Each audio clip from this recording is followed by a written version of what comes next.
जिंदाबाद जिंदाबाद जिंदाबाद बेंगल टाइगर जिंदाबाद जिंदाबाद जिंदाबाद।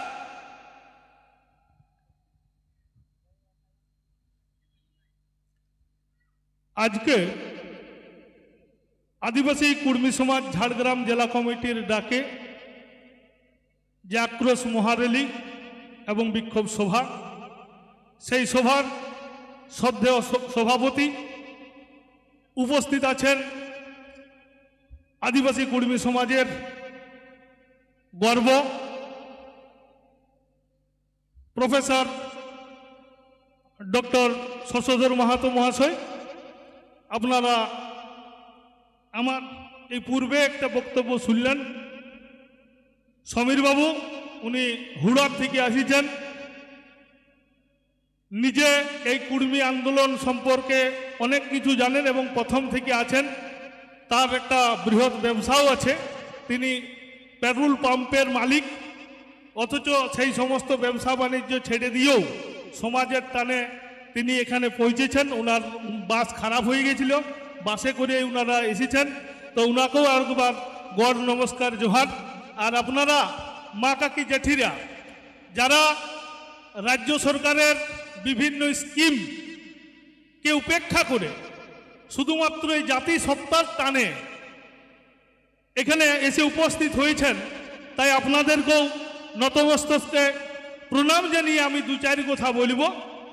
করম আমাদের পেইধাইল, কালকে আমাদের শিক্ষক দিবস গেল, তো এই শিক্ষক দিবসে শ্রদ্ধেয় শিক্ষকদের প্রণাম জানাই। আর প্রণাম জানাই আমাদের এই দীপক বাবুদের মতো শিক্ষকদের, যাদের জ্ঞান, যাদের তথ্য ভাণ্ডারে আমরা এই ভাষণ দিতে শিখেছি। তাই দীপক বাবুকেও আমার পক্ষ থেকে প্রণাম নিবেদন করছি। তো যাই হোক, আজকে আমরা কালা দিবস কেন পালন করছি, করতে কেন হচ্ছে, সেটাই হচ্ছে প্রথম আমাদের প্রশ্ন। তো আপনারা সবাই জানেন যে বর্তমানে যে শিডিউল ট্রাইব লিস্ট কার্যকরী আছে, সেই লিস্টটা শুরু হয়েছিল কবে না 1950 সালের 6 সেপ্টেম্বর। এই যে শুরু, এই শুরুটা আমাদের পশ্চিমবঙ্গের 7টা মাত্র যাচ্ছিল, আজ 42টা। 1950 সালে পশ্চিমবঙ্গে 7টা জাতি ছিল, লেপচা, ভুটিয়া, মুরু, মুন্ডা, ওরাং, সাঁওতাল আর একটা মিঞ্চ, এই 7টা জাতি ছিল। আর টোটাল ছোটনাগপুরে ছিল 13টা জাতি, তার মধ্যে কিন্তু কুর্মী ছিল। কি 13টা জাতি কখন ছিল? 50 সালে কিন্তু নয়। 13টা জাতি কখন ছিল? 1931 সালে। তো আমাদের 50 সালের 6 সেপ্টেম্বর শর্তটা কি ছিল আপনাদের প্রথম মাথায় রাখতে হবে। শর্ত হচ্ছে যে আমাদের ভারতবর্ষে সরকার তৎকালীন হচ্ছে ইস্ট ইন্ডিয়া কোম্পানি বা ব্রিটিশ সরকার, আর বর্তমানে কংগ্রেস সরকার থেকে আজ বিজেপি সরকার, সবাই কিন্তু ভারত সরকার।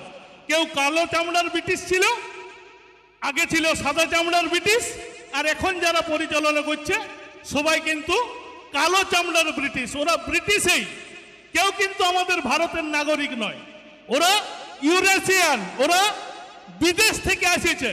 আর আমরা আদিম অধিবাসী, এই আদিম অধিবাসীকে তৎকালীন সাদা চামড়ার ব্রিটিশরা গুরুত্ব দিয়েছিল।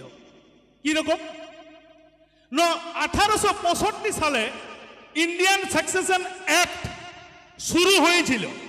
সেখানে প্রত্যেকটা ধর্মের, প্রত্যেকটা বর্ণের মানুষদের উত্তরাধিকার আইন, উত্তরাধিকার আইন মানে বাবা মারা গেলে তার জমি জায়গা কারা পাবে, কোন ভাবে পাবে, তাদের জন্য হিন্দু অ্যাক্ট ছিল, মুসলমানদের জন্য শরীয়ত অ্যাক্ট ছিল।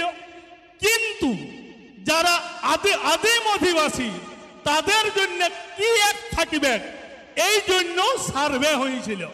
তো এই সার্ভেটা 1931 সালের প্রথম যে সার্ভে, সারা ভারতবর্ষের সর্বপ্রথম যে সার্ভেটা হয়েছিল, সেই সার্ভের নাম হচ্ছে socio economic and caste census, আর্থ সামাজিক এবং জাতিগত সমীক্ষা কখন হয়েছিল?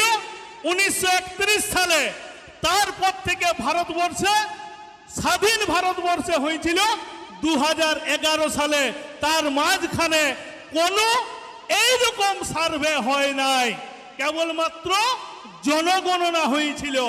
তো এই সার্ভে, এই সোশিও ইকোনমিক অ্যান্ড কাস্ট সেন্সাসে আমাদের ছোটনাগপুরের যে 13টা জাতিকে রাখা হয়েছিল প্রিমিটিভ ট্রাইব বলে, মাথায় রাখবেন, প্রিমিটিভ ট্রাইব বলে 13টা জাতিকে রাখা হয়েছিল। তো আমাদের যে নমিনেটেড গভর্নমেন্ট, মাথায় রাখবেন, তখন কিন্তু নির্বাচন হয় নাই। নির্বাচন হচ্ছে কখন? 1952 সালে, 51-52 সালে। তাহলে ব্রিটিশরা চলে যাচ্ছে 47 সালে। 47 সালে যাওয়ার পরে সরকারটা কে পরিচালনা করবে, তার জন্য একটা আমাদের এমপি নির্বাচন করা হয়েছিল। নির্বাচন মানে গায়ে বসে ঠিক করা হলো এই 339 জন এমপি আমাদের জাবেদ সরকার পরিচালনা করতে জওহরলাল নেহরুর নেতৃত্বে। তো সেখানে একজন এমপি ছিলেন যার নাম হচ্ছে হৃদয় নারায়ণ কুজুর। তিনি পণ্ডিত জওহরলাল নেহরুকে প্রশ্ন করেছিলেন যে স্বাধীন ভারতবর্ষে আপনি যে ট্রাইবেল লিস্ট তৈরি করছেন, সেই ট্রাইবেল লিস্টের ভিত্তিটা কখন? উদমাই সাঁওতালকে ট্রাইবেল করে দিল কি 50 সালে দুম করে নাই। মূল ভিত্তিটা হচ্ছে ওই 1931 সালে যারা প্রিমিটিভ ট্রাইব ছিল তারাকেই স্বাধীন ভারতবর্ষে ট্রাইবেল লিস্ট নিয়ে আসা হচ্ছে। অর্ডারটা কি ছিল না, আমাদের রাষ্ট্রপতির অর্ডার ছিল 510 নম্বর, এসআরও 510, সিও ছিল 22 এবং এই রাষ্ট্রপতির সই ছিল 342-এর এ ধারায়।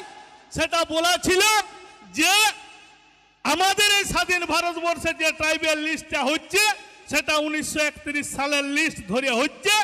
দুর্ভাগ্যের বিষয় এই কুর্মী জাতকে বাদ দেওয়া হয়েছে সেইখান থেকে। তো আমরা এই কারণে কালা দিবস পালন করছি। কবে বাদ দিয়েছে? 6 সেপ্টেম্বর। যেহেতু জওহরলাল নেহরু বলেছিলেন যে যারা ছিল তারাকে আনা হচ্ছে, কিন্তু কুর্মীকে কোনো অজ্ঞাত কারণে বাদ দেওয়া হয়েছে বলেই আমরা জবাব চাইছি সরকারের কাছে যে কি জন্য বাদ গেছে। আজ যদি নেতাজির মৃত্যু রহস্য সরকার আজও প্রকাশ করতে ভয় পাচ্ছে, তেমনি কি কুর্মীকে ডিলিস্টেড করার রহস্য এই সরকারগুলো ভয় পাচ্ছে প্রকাশ করতে। তার আমরা জবাব নিতে এসেছি। জবাব বর্তমান লিস্ট চলছে 1950 সালের পর 1956 সালে আরেকবার এই লিস্টটা সংশোধন করা হয়। এবং আপনারা জানেন যে পশ্চিমবঙ্গের ভূমিজ সম্প্রদায় বর্তমানে লিস্টেড আদিবাসী সম্প্রদায়, কিন্তু 1956 সালের আগে এই জাতিটা, ভূমিজ জাতিটা পশ্চিমবঙ্গে এসটি ছিল না। পুরুলিয়া জেলাকে যখন মানভূম জেলাকে অংশকে কেটে পুরুলিয়া পশ্চিমবঙ্গে অন্তর্ভুক্ত করা হয়, তখন যেহেতু হাজারিবাগ, রাঁচি, মানভূমের ভূমুজরা এসটি, সেই জন্য 56 সালে পশ্চিমবঙ্গে ভূমুজ জাতিকেও এসটির মর্যাদা দেওয়া হয়েছে। ওরা বলছে লিস্টে আর নতুন লোককে ঢুকতে দিব নাই। ভাই, আমরা নতুন নই, আমরা নতুন নই, আমরা আদিবাসী। আমরা আদিবাসীর স্বীকৃতি চাইছি সরকার, যেটা এখনো পর্যন্ত গোপন রেখেছে। তো এই যে 7টা থেকে পশ্চিমবঙ্গে 42টা হলো, কি কারণে 42টা হলো আপনাদের জেনে থাকা দরকার আছে। যে 1965 সালে লকুর বলে একটা কমিটি তৈরি হয়েছিল। এই লকুর কমিটির আইনে বর্তমানে এসটি সংযোজন হচ্ছে, এসসি সংযোজন হচ্ছে। বিয়োজনও হওয়ার কথা ছিল, কিন্তু বিয়োজন হয় নাই। এই লকুর কমিটি কি বলেছিল? না, লকুর কমিটির যে সংবিধানটা তৈরি করে দিয়েছিল কেন্দ্রীয় সরকারকে, সেখানে 12 কলমে 12 দাগে স্পষ্টভাবে উল্লেখ আছে যে যারা 1931 সালের প্রিমিটিভ ট্রাইব ছিল, যারা 1935 সালে ব্যাকওয়ার্ড ট্রাইব লিস্টে ছিল, খেয়াল করে দেখুন, 1931 সালে যারা ওই প্রিমিটিভ ট্রাইব লিস্টে ছিল আর যারা 1935 সালে ব্যাকওয়ার্ড ট্রাইব লিস্টে ছিল, তাদের ক্ষেত্রে কোনো ডকুমেন্টসের দরকার নাই, তারা এসটি হইতে পারবে। বুঝলেন বিষয়টা? লকুর কমিটি বলছে। তাইলে এই লকুর কমিটি আর 5টা ক্রাইটেরিয়া দিয়েছিল যে কোন অন্য কোন জাতিকে যদি এসটি লিস্টে আসতে হয় তাহলে এই 5টা ক্রাইটেরিয়াকে ফুলফিল করতে হবে। 5টা ক্রাইটেরিয়া কি? 1 নম্বরে হচ্ছে প্রিমিটিভ ট্রেড তারে থাকতে হবে, অর্থাৎ আদিম জনজাতি, আদিম জাতি হইতে হবে। 2 নম্বর কি? তাদের ডিস্টিংক্ট কালচার এন্ড ল্যাঙ্গুয়েজ থাকতে হবে। 3 নম্বর হচ্ছে যে এরা জিওগ্রাফিক্যাল আইসোলেটেড এলাকায় বসবাস করবে। 4 নম্বর হচ্ছে কি? এদের লাজুকতা, shyness of contact with large population, বৃহত্তর জাতিগোষ্ঠীর সাথে মেলামেশার ক্ষেত্রে এদের লাজুকতা থাকতে হবে। 5 নম্বর হচ্ছে এদের ব্যাকওয়ার্ডনেস থাকতে হবে। তো এই 5টা ক্রাইটেরিয়া যদি কোনো জাতি ফুলফিল করে তাহলে সেই জাতিকে এসটি লিস্টে আনা যাবে। কুর্মীর ক্ষেত্রে কি হয়েছে আমি করিনি। 2010 সালে 4 সালে কেন্দ্রীয় সরকার এর কাছে একটা সুপারিশ যায় ঝাড়খণ্ড রাজ্য থেকে যে কুর্মী জাতকে গরমে সারা রাত দমে জলে ভিজে 100টা গায়ে গেছি ছবি তুলতে, লুকায় লুকায় কাকেও বলি নেই। সব গায়ে দেখেছি যে কুর্মীরা সত্যি করম করে না উদমায় আমি মঞ্চে ভাষণ দিই। তো দেখিলাম সব গায়ে কুর্মী করম পরব করছে, তো সারা রাত ভিজেছি, গোলাটা এমনিতেই খ্যাস করছে। পরের দিন আরো রায়পুরেও রাত 2টা পর্যন্ত ছিলাম। তো যাই হোক, আমি যে বিষয়ে ছিলাম যে 2004 সালে কেন্দ্রীয় সরকার 3টা রাজ্য সরকারকে চিঠি করেছিল, 4 সালে সুপারিশ অনুসারে কেন্দ্রীয় সরকার চুপচাপ ছিল, কিন্তু আমাদের ঝাড়খণ্ড রাজ্যের এই টাটার একজন অ্যাডভোকেট সুনীল গুলোলিয়ার বা সুনীল মাহাতো, উনি একটা আরটিআই করেছিলেন রাইট টু ইনফরমেশন অ্যাক্টে। সেই অ্যাক্ট অনুসারে কেন্দ্রীয় সরকার বাধ্য হয়েছিল এই 3টা রাজ্য সরকারকে চিঠি দিতে যে আপনারা এই কুর্মী জনজাতি এসটি আছে কি না আপনারা সার্ভে করে দেখুন। এই রাজ্য সরকার, পশ্চিমবঙ্গ রাজ্য সরকার বাধ্য হয়েছিল এই কুর্মী জনজাতির উপরে সার্ভে করতে। যে যাকে সার্ভের দায়িত্ব দেওয়া হয়েছিল তার নাম হচ্ছে সিআরআই, আর ঝাড়খণ্ডে যাকে সার্ভে করতে দেওয়া হয়েছিল তার নাম হচ্ছে টিআরআই। এই সিআরআই এবং টিআরআই এই দীপক বাবুদেরকে দেখিলে ভয়ে কাঁপে। জানেন, ইনাদের কাছে এত নলেজ, এত জ্ঞান আছে, এত ভান্ডার আছে, ইনারাকে দেখিলে ভয়ে কাঁপে। তো সেই সিআরআই রিপোর্ট তৈরি করেছিল দাদা। এই সিআরআই রিপোর্ট প্রথম রাজ্য সরকারের ট্রাইবেল দপ্তরে যায়। ট্রাইবেল দপ্তরের তৎকালীন সচিবের নাম হচ্ছে এসকে থাড়ে। এই এসকে থাড়ে পরীক্ষা করে দেখলেন যে সিআরআই রিপোর্টে এই কুর্মী জনজাতির 5টা ক্রাইটেরিয়াই ফুলফিল করেছে, তাই এই কুর্মী জাতিকে ট্রাইবেলের মর্যাদা দিতে এই ট্রাইবেল দপ্তরের কোনো আপত্তি নাই। সেটা গেল মিনিস্ট্রি অফ ওয়েস্ট বেঙ্গল। এই ওয়েস্ট বেঙ্গল মন্ত্রিসভায় সেটা পাঠানোর পর মমতা ব্যানার্জি মন্ত্রী পরিষদকে ডাকিলেন, দেখুন এই কুর্মীদের বিষয়টা কি করা যায়। তো এই মন্ত্রী পরিষদ সবাই মিলে ক্যাবিনেট যাকে বলা হয় সেই ক্যাবিনেটে অনুমোদন দিল যে কুর্মীকে এসটি করতে আমাদের কোনো অসুবিধা নাই সিআরআই এর রিপোর্টের ভিত্তিতে। মমতা ব্যানার্জি নিজে পঠন পাঠন করে দেখলেন এবং নো অবজেকশন দিলেন।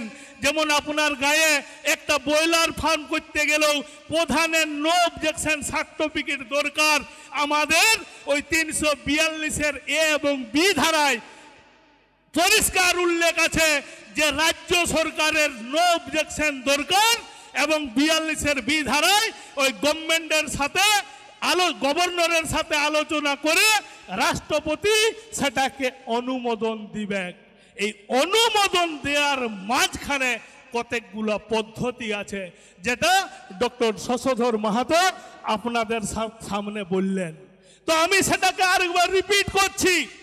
এই চিঠিটা এবং এই সিআরআই রিপোর্টটা প্রথমে যায় আরজিআই রেজিস্ট্রার জেনারেল অফ ইন্ডিয়া। এই রেজিস্ট্রার জেনারেল অফ ইন্ডিয়ার কাছে যাওয়ার পরে সেখানে যদি পাস করতে পারত ওই কাগজগুলো তাইলে ন্যাশনাল ট্রাইবেল কমিশনে যেত। এই ন্যাশনাল ট্রাইবেল কমিশন অনুমোদন দিলে সেটা লোকসভায় যেত। লোকসভায় সেখানে ভোট দিয়ে যদি কোনো অভিযোগ না থাকতো তাহলে সেটা সরাসরি রাষ্ট্রপতির কাছে যেত এবং সেখান থেকে পরের দিন থেকে সব কুর্মী এসডি অফিসে লাইন দিয়ে এসটি সার্টিফিকেট পেত।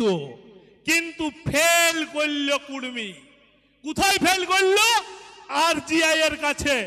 আরজিআই বলল আপনার আধার কার্ডে SANJOY আপনি লেখেন আর ব্যাংকের অ্যাকাউন্টে আছে SANJAY, এই দুই সঞ্চয়ে মিল হচ্ছে নাই। আপনি হয় আধার কার্ডটা ঠিক করে আনুন, নাইলে কাল থেকে ব্যাংকে টাকা তুলতে পারবেন না, আধার কার্ডের লিঙ্ক হবে নাই। কে বলল? আরজিআই। কাকে বলল? না, আমাদের যে ট্রাইবেল দপ্তর আছে এসকে থাড়ে, সেই এসকে থাড়ে সচিব তার কাছে আসার পরে তিনি কি লিখলেন যে তিনি চেষ্টা করলেন এই কুর্মীর ফার্দার কমেন্ট অ্যান্ড জাস্টিফিকেশন তৈরি করার। আমরা রেল টেকার পর প্রথম সেখানে আমাদেরকে ডেকে যাওয়া হয়। আমাদের নামে বহু দুর্নাম দিয়েছিল সেই সময়। কিরকম দুর্নাম দিয়েছিল? না, এরা রেল টেকিল খেমাশুলিয়ে, ঝাড়গ্রামেও তো এসডি অফিস ছিল, তো মিটিং করতে কলকাতা যেতে হইল, কারণ পিছনে এসডিও লেখা ছিল। আমরা যে হলটায় মিটিং করছিলাম কিন্তু সেই সমালোচকরা জানেই নাই ওই হলটার উপরটা হচ্ছে ট্রাইবেল দপ্তরের সচিবটা, ওই এসকে থাড়ের হেড অফিস ওই কমিউনিটি হলে হয়েছিল বলে আমাদেরকে দমে দুর্নাম দিয়েছিল। কিন্তু না, আমরা সঠিক জায়গায় ছিলাম, সঠিক কাগজপত্র আমরা রেডি করে দিয়েছিলাম। রেডি করার পর মমতা ব্যানার্জি সেইখানে গেল। যাওয়ার পর উনি ওইটা পাঠাবেন, এমন সময় আমাদের বিরোধী গোষ্ঠীর জন্ম হয়। বিরোধী গোষ্ঠীর জন্ম হয়, ওরা ওইখানে ডেপুটেশন দেয় এবং ওই কাগজটায় রিপোর্টটায় সরকার স্পষ্ট ভাষায় লিখে দিয়েছে যে সাম অর্গানাইজেশনের আপত্তির কারণে আমি আর কমেন্ট এন্ড জাস্টিফিকেশন দিতে পাচ্ছি না। চক্রান্তটা বুঝতে পারলেন? কিছু অর্গানাইজেশনের আপত্তির কারণে ভাই আমার জমিটা আমার বাপের বটে, আমার পাশের ঘরের একজনের আপত্তিতে ওই জমির কাগজটা কি অন্য লোকের হয়ে যাবে? হবে? আমার যদি ন্যায্য জমি হয়, ন্যায্য যদি অধিকার থাকে, সেই অধিকারের স্বীকৃতি সরকারকে দিতে হবে। তাতে কে ভোট দিল আর কে না দিল সেটা কোনো যায় আসে নাই। কারণ 370 ধারা বিজেপি বলেছিল আমি উঠাবো, উঠাই নিয়েছে। 3 তালাক বিল বলেছে উঠাবো, উঠাই নিয়েছে। আজকে ওয়াকফ বিল এসেছে, এই তো লোকের আপত্তি সত্ত্বেও সরকারের প্রয়োজনে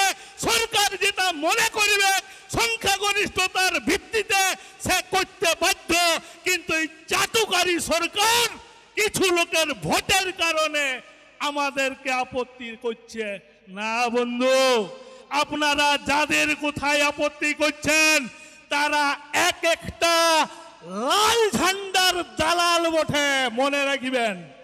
আমি এইখান থেকে বলছি, তারা সকলে সিপিএম পার্টির একটা একটা নেতা, বাই নেমে সবাইকে বলতে পারি, কিন্তু আমি এইখান থেকে নাম বলবো না। মঞ্চে যে লোকটা বলেছে আমার ঘরে আদিবাসী সংগঠনের 3টে অফিস চলে, সেই লোকটা রাজকাশের আসামি ছিল, ওকে তৎকালীন সিপিএম এর বনমন্ত্রী সেই মামলা থেকে উঠায় নিয়েছে।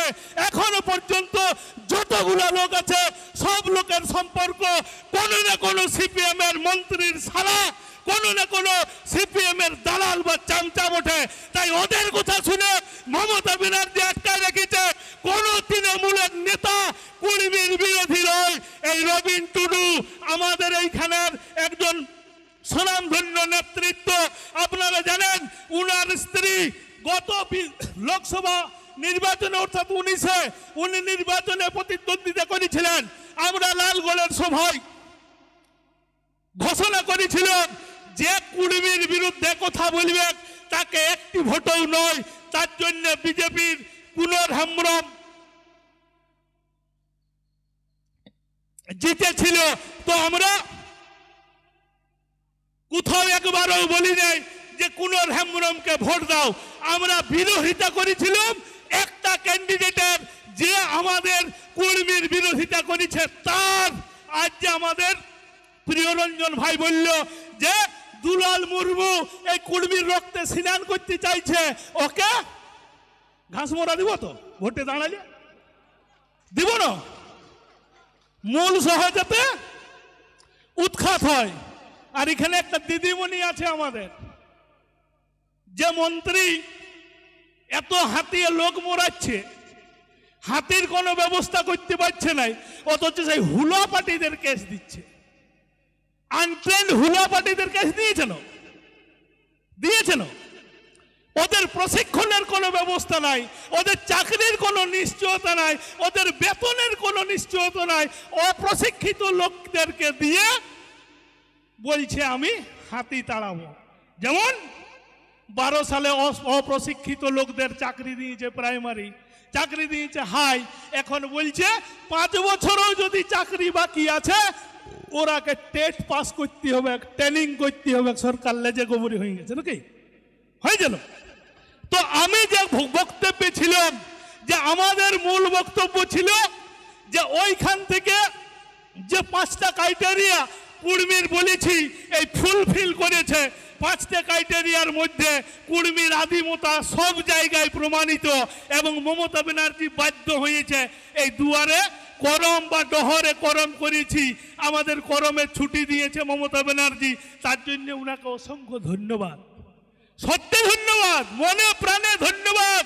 কিন্তু অন্তিম ধন্যবাদ দিদি আপনাকে আমরা দিতে পারছি নাই, কারণ এই ডহরে করমটাকেও, এই করম পরবের পূর্ণাঙ্গ আগের ইতিহাসটা বলি একটু। করম পরবে বলল অর্ধ দিবস ছুটি, মানে 2টার পরে অফিস বন্ধ। দ্বিতীয় বছর বলল যে যারা এই করমটা মানে সেই ট্রাইবেলদের ছুটি। আমাদের কুর্মী অনেক মহিলা পুরুষ বলছে ভাই আমাদের তো এসআইরা ছুটি দিল নাই। বলি কেন? বলছে ওই যে লেখা আছে যে ট্রাইবেলরা মানে। বলি কুর্মীর বাপুতে বটে করমটা, আর ট্রাইবেলরা কবু মানলই নেই, এসটিরা মানলই নেই, ওরা মারছে ছুটি, আর কুর্মীর বেলায় নাই। দেখছি ডহরে করম করলাম, মমতা ব্যানার্জি সুড় করে ওইটাকে পূর্ণাঙ্গ ছুটি ঘোষণা করল। তো ঠিকই আছে, এই বছর আরো এমন ভাবে ঘোষণা করল অলটিকি হরপে করমের ছুটির বাহবানো কি বলে শুভেচ্ছা। বলি দিদি আপনি সাঁওতাল সংগঠনের একটা নেতাকে বলুন যে ভাদরের 581-তে কোন সাঁওতাল করম করে কি না। আমি পেপারে দেখছিলাম ঢেঙ্গা হাসদা, তাই তো ঢেঙ্গা হাসদা ঢেঙ্গা হাসদা লিখেছে এই করমটা সাঁওতালরা পালন করে নাই। তাইলে করমটা কার বাপইতে হইল? কুর্মীর। আমাদের ভেস্ট ল্যান্ড করে দিচ্ছ দিদি, আমাদের জমি অনেক আছে, সেই জমিতে অন্য লোককে বসানোর জন্য ভেস্ট করে দিয়েছেন। আর কুর্মীরা ভুল করবে নাই দিদি, 1810 সালে কোন সাঁওতাল এই সাঁওতাল পরগনায় ছিল নাই, এই ছোটনাগপুরে ছিল নাই। আমরা আমাদের ডাই ডুবরি দিয়ে ওরাকে ভেস্টল্যান্ড করে বসাইছি, আর ওরা আজ বলছে কুর্মীরা ও আদিবাসী। লজ্জা। ঘর জামাইয়া আসে শ্বশুরের বুকে পা তুলছে, মানে নিব আমরা? লিবেন? এই ঘর জামাইয়াদের কাছে আমাদের সার্টিফিকেট নিতে হবে। এরা হচ্ছে মাইগ্রেন্ট লেবার। শিকার করতে করতে কোন ঝুড়ে লুকায় আসে গেছু ভাই, আর আমাদেরকে এসে হুমকি দিচ্ছ কুর্মীকে এসটি করা চলবে না। এরা ও আদিবাসী, এরা ক্ষত্রিয়। এ ভাই আমি ক্ষত্রিয় হই, হিন্দু হই, বাঙালি হই, উর্দু হই, তোর বাপের কি? আমি যেটা ইচ্ছা পড়ব, যেটা ইচ্ছা খাবো, যে ধর্ম পালন করার ইচ্ছা পালন করব, তোর বাপের কিটা? তোরা হাজার হাজার খ্রিস্টান হয়েছ, বলি নাই তো? সব খ্রিস্টান এসটি সার্টিফিকেট নিয়েছু, বলি নাই তো? আমাদের কিছু কুর্মী দুর্গা পূজা করে হিন্দু হয়ে গেছে। হয়েছে হয়েছে, যে হয়েছে সে হয়েছে। আমি তো হই নাই, দুর্গা পূজার থানা জীবনে যাইই নি, তো আমি তো হই নাই। আমি আজও ঈদ মানি, করম মানি, মকর মানি, বাংলা মানি, জিতা মানি, ছাতা মানি, নদী পূজা করি, পাহাড়ের পূজা করি। আমি তো একদিনও কোনো ঠাকুরের কাছে, এমনকি আপনাদেরকে বলে রাখি, আমি স্টুডেন্ট থাকাকালীনও ওই সরস্বতী ঠাকুরের কোলা আপেল চুরি করে খাইতাম, তাই হয়তো চাকরি পাইনি।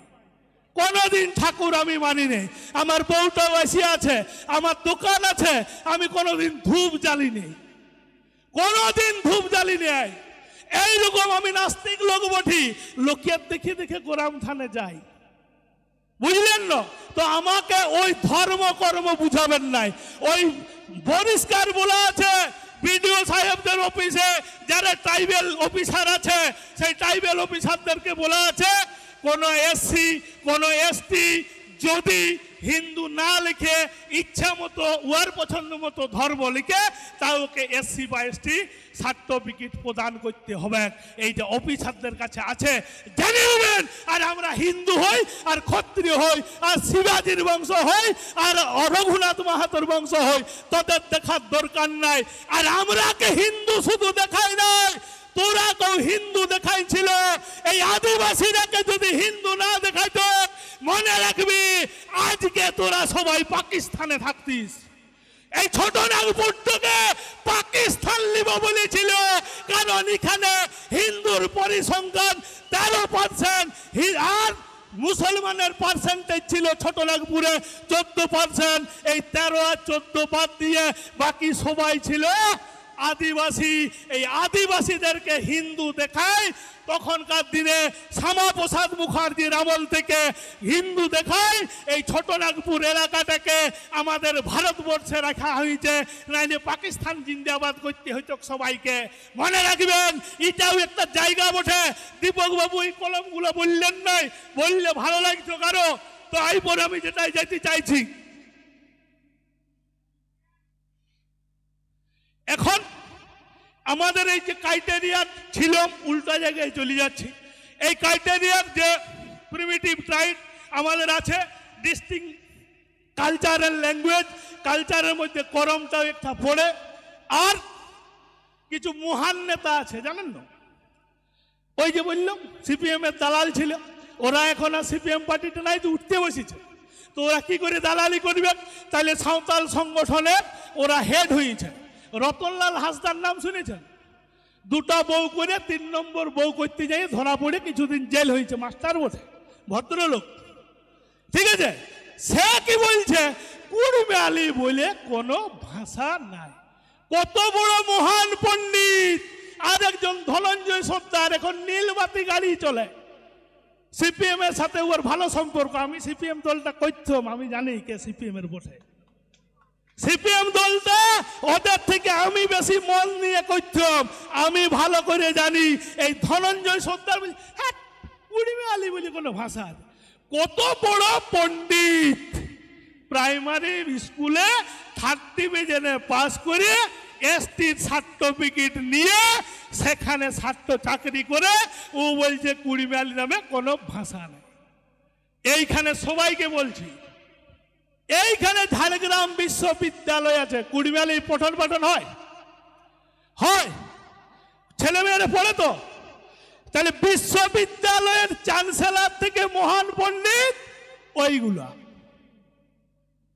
আর কি পুলিন বিহারী বাসকে সিপিএম এর দুর্দণ্ড প্রতাপ নেতা এবং এই ঝাড়গ্রামের এমপি ছিল। মনে রাখবেন, কুড়মিকে এসটি করা চলিবে নাই বলে এখানে ডেপুটেশন দিয়েছিল।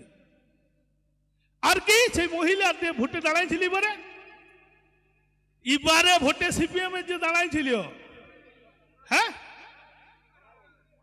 সোনামণি কি ভোটে জানি নাই, ও ছিল, ছবি আছে, ফুটেজ আছে আমার কাছে। বলছে না আমরাকে ভুলাই নিয়ে গেছে। তো ভুলাই তো নিয়ে যাবে কে, কেন যাবে নাই?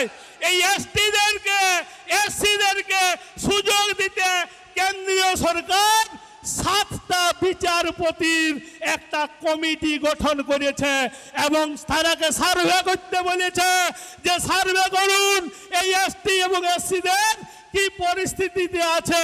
তো ওই 5-7 জনের মধ্যে 5 জন বলছে এসটিদের এসসিদের যদি ডেভেলপ করতে হয় এদের মধ্যে ক্রিমিলেয়ার লাগু করতে হবে।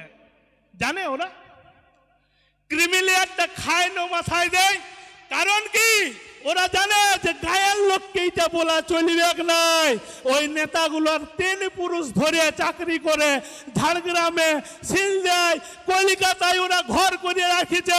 ওর দাদু চাকরি করতে, ওর বাপ করে, ও করে, আর অন্যান্যরা ইঁদুর তাড়ে খায়। জানেন এই ক্রিমিলেয়ার মানে হচ্ছে ওই যারা চাকরি করে তাদের ছেলে মেয়েদের আর ওই এসটির সুযোগ সুবিধা দেওয়া যাবে না। এইটা সুপারিশ করেছে ওই 5 জন বিচারপতি। আর কি বলেছে না এদের মধ্যে একটা ভাগ করতে হবে, কেবিসিডি। সাঁওতালদের উন্নয়ন হয়ে গেছে, ওকে এ ক্যাটাগরি করুন। সবরদের কোনো উন্নয়ন হয় নাই, একটাও চাকরি পায় নাই। আজ সবরদের অবস্থা 25 বছরের পরে এমন এমন গাঁ আছে কোনো যুবক বাঁচে নাই, ওদের কেউ চাকরি পায় নাই, ওদেরকে অগ্রাধিকার দিয়ে তুলতে হবে। এই সুপারিশগুলো করেছে কেন্দ্রীয় সরকারকে, কিন্তু এই নেতাগুলো কেউ বলছে নাই। কারণ কি 16 জন এমএলএ সাঁওতালে নিতে হবে। 16 জন, কত সাঁওতাল আছে পার্সেন্টেজে?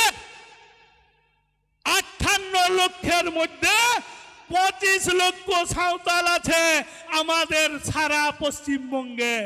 15% অর্থাৎ প্রায় 15 লক্ষ আছে ভূমুজ, 15 লক্ষ আছে মুন্ডা, আর বাকি মানকি থেকে শুরু করে এইগুলো আছে 20% অর্থাৎ 50% সাঁওতাল। 18টা এমএলএ মধ্যে 16টা সাঁওতালের। একটা এমপি, 2টো এমপির মধ্যে একটা সাঁওতালের, আর বাকি সত্তারদেরকে বুড়ো আঙুল, খায়াদেরকে বুড়ো আঙুল, আর সবকে বুড়ো আঙুল দেখায়। বলছে তো কুড়মির পিছনে লাগ আর সবাই মারি লিবে, লুটে লিবে। এই লুটে লিয়ার হাত থেকে আমরা বলছি যে কুড়মিকে তোদের পাতায় আমরা রাখবই নাই। আমরা এসটি হব, এসটি 1 হব। তোদের পার্সেন্টেজ আছে 58 লক্ষ।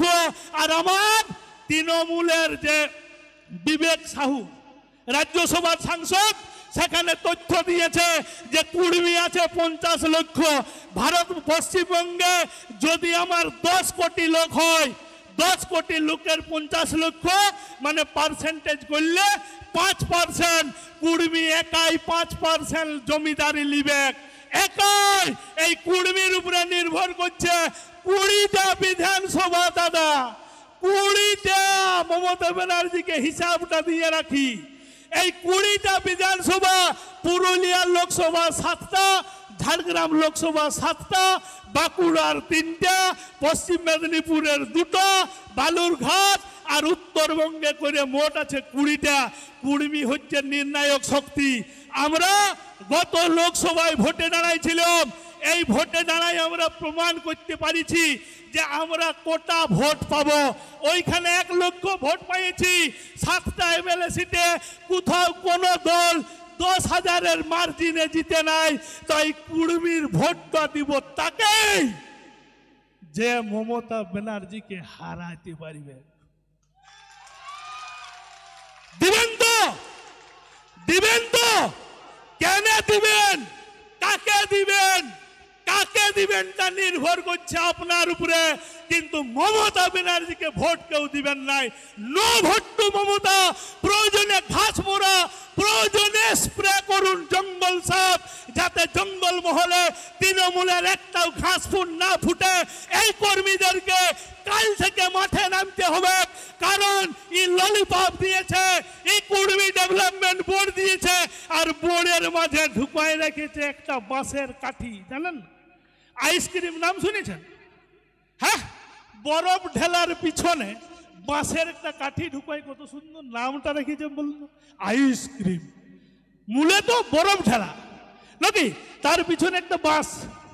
তো এই বরফটা চুষে চুষে খাইলে বাঁশটা কি হয়?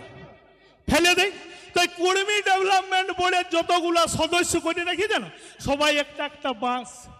ঘুরপথে ওই কুর্মী ডেভেলপমেন্ট বোর্ডটাকে কুটুম ডেভেলপমেন্ট বোর্ড করে তাদের এই মাসি, তাদের এই পিসি ঘর পাচ্ছে। আর এইখানে কতগুলো ডেভেলপমেন্ট বোর্ডের অফিস আছে, আমাদের বাঁকুড়ারগুলো তো খায় না, মাথায় দিয়ে দেখি নেই। ওই 3তলা বিল্ডিং পুরাটাই ফাঁকা। এখন পাইপলাইন চুরি হচ্ছে, ইলেকট্রিক তার চুরি হচ্ছে, কিন্তু সরকার প্রশাসনের দিয়ার কোনো ক্ষমতা নাই। আর এই ডিএমএসপিদের কি ক্ষমতা সেটা আমি মমতার সাথে 3বার মিটিং করে বুঝে গেছি। মমতার সাথে আমি 3বার মিটিং করেছি। প্রথমবার মিটিংয়ের কথা বললেন এসকে থাড়ে, দ্বিতীয়বারে ডিজি, মুখ্য সচিব এবং মমতার ব্যানার্জির সাথে আমাদের 45 মিনিট গল্পর পর বলছে এরপর আমার আদিবাসীদের সাথে মিটিং আছে, ভাই আসছি। আমি দাঁড়াই প্রতিবাদ করেছিলাম, দিদি তাইলে এতক্ষণ কাদের সঙ্গে মিটিং করলেন? এতক্ষণ কাদের সাথে মিটিং করলেন? কুর্মীকে আপনি কি আদিবাসী মনে করেন নাই? জোড়হাত করে বলল না ভাই ভুল হয়েছে, বসো। আরো 1 ঘন্টা মমতা ব্যানার্জি মিটিং করলেন। সেই মিটিংয়ে উনি কথা দিলেন যে কুর্মীকে আদিবাসী তালিকায় আমি নিয়ে আসব। এইবারটা আমাকে দেখো। আমি বলেছিলাম যে শুনি সম্প্রদায়কে এসসি করার জন্য আশুতোষ মল্লিক, আমার পাশের গাঁ হলুদ কানালি, সেই আশুতোষ মল্লিক আজও শুনি সমাজের কাছে সমাদৃত হয়। প্রত্যেকটা ঘরে ঘরে মূর্তি আছে। দিদি আপনি যদি কুর্মীকে এসটি করে দেন, এই কুর্মীর কাছে আপনি মা হিসাবে, জননী হিসাবে চিরদিন পূজা পাবেন, নচেত আপনার ঘাস আমি উপড়াই দিব। আমি বলেছি। দ্বিতীয়ত বলেছি, এই লোকসভা নির্বাচনে আপনার হারায় যাওয়া 4টা সিট এই সঞ্জয় মাহাতো ফেরত দিবে। না দিতে পারলে কুর্মীকে এসটি করার দরকার নাই, করে দেখাইছি। তারপরে মমতার সাথে আবার মিটিংয়ে বসেছি। এত চাটুকারিতা, এত রাজনীতিবিদ, সেখানে বলছে ভাই ডিএমএসপিরা বলার কে এই বিষয়ে? পুরুলিয়ার এসপি সাহেব ডাকে নিয়ে যাইয়ে বলেছিল ভাই এই দুটো বিষয়, সাইনেস অফ কন্ডাক্ট, জিওগ্রাফিক্যাল আইসোলেশন, আমি এই কলমটা লিখে দিচ্ছি, তোমরা মানবে তো? আমি বলি হ্যাঁ মানব। আমি এইটাই যখন মমতা ব্যানার্জিকে বললাম যে ম্যাডাম ওইখানে যে বন্দ্যোপাধ্যায় কি অভিজিৎ ব্যানার্জি উনি যে আমাদেরকে বললেন, বলছে ও বলার কে? আমি কুর্মীকে সার্ভে করিব, তারপর এসটির বিষয়টা ভাবব। মানে আমরা বুঝে গেছি চাটুকারিতা কাকে বলে, নলিপপ কাকে বলে, সেটা আমরা বুঝে গেছি। তাই আজকের এই আক্রোশ এবং হুঙ্কার মহারালির থেকে ঘোষণা করছি, এরপর খেলা হবে বিধানসভায়। হবে তো? শুধু খেলা হবে? শুধু খেলা হবে, বজরও হবে। খেলা হবে সাথে বজর হবে। ভাববেন নাই কুর্মীকে বঞ্চিত করে আর কুর্মী বনে যাইয়ে মাওবাদী করিবে নাই, আর বনে যাইয়ে কুর্মীকে কাটবে নাই। কুর্মী এবার শিখে গেছে মাথা তুললেই যেহেতু জেলখানায় পাঠাচ্ছেন, এরপর আমরা আর জেলখানায় যাব নাই, রেল টেকিব 20 তারিখে। আমাদের নেতা অজিত প্রসাদ মাহাতো বলে দিয়েছেন আগামী 20 সেপ্টেম্বর রেল টেকা হবে। তো রেল টেকা তো হবে কি, এই রেল টেকার পরে আমাদের আন্দোলন শেষ। কোনো আন্দোলন করিব নাই, কোন নির্বাচনে প্রতিদ্বন্দ্বিতা করব নাই। একটাই শপথ হবে, no vote to, no vote to, no vote to. গায়ে গায়ে সবাই যাবেন, প্রত্যেকটা বুথে বুথ কর্মী হবেন, প্রত্যেকটা গ্রামে মা কাকিদের মহিলা গ্রুপ আছে, সেই মহিলা গ্রুপের মিটিং করবেন। কেউ বলবে লক্ষ্মীর ভান্ডার দিব নাই, লক্ষ্মীর ভান্ডারটা কোন সরকারের কোন তৃণমূলের পৈতৃক সম্পত্তি নয়। এই লক্ষ্মীর ভান্ডারটা আমি একটা চকলেট কিনি তার 10 পয়সা জিএসটি দিই, 1 লিটার পেট্রোল কিনি তার 22.5 টাকা জিএসটি দিই। আমার টাকায় মমতা ব্যানার্জির মন্ত্রিসভা চলে, আমার টাকায় এই দেশটা চলে, এই পুলিশ প্রশাসন চলে, এই পাবলিক সার্ভেন্ট গুলা চলে। তাই কেউ ভয় পাবেন নাই, এটা সরকারি স্কিম, কোনো ভয় পাবেন নাই। কাকু হুমকি দিবেন এই ডিসেম্বরে আবাস যোজনার ঘরটা আপনার বন্ধ করে দিব, একটা কেউ বন্ধ করে দেখাক আমাকে খবর দিবেন, আমার ফোন নাম্বার নেবেন, ওই পঞ্চায়েতকে দেখে নিব এবং সবাইকে জেল খাটাবো। এই বলে সবাইকে আরেকবার গড় নমস্কার জোহার জানিয়ে আমার বক্তব্য এখানে শেষ করছি। জোহার, ধন্যবাদ, জয় গুরু।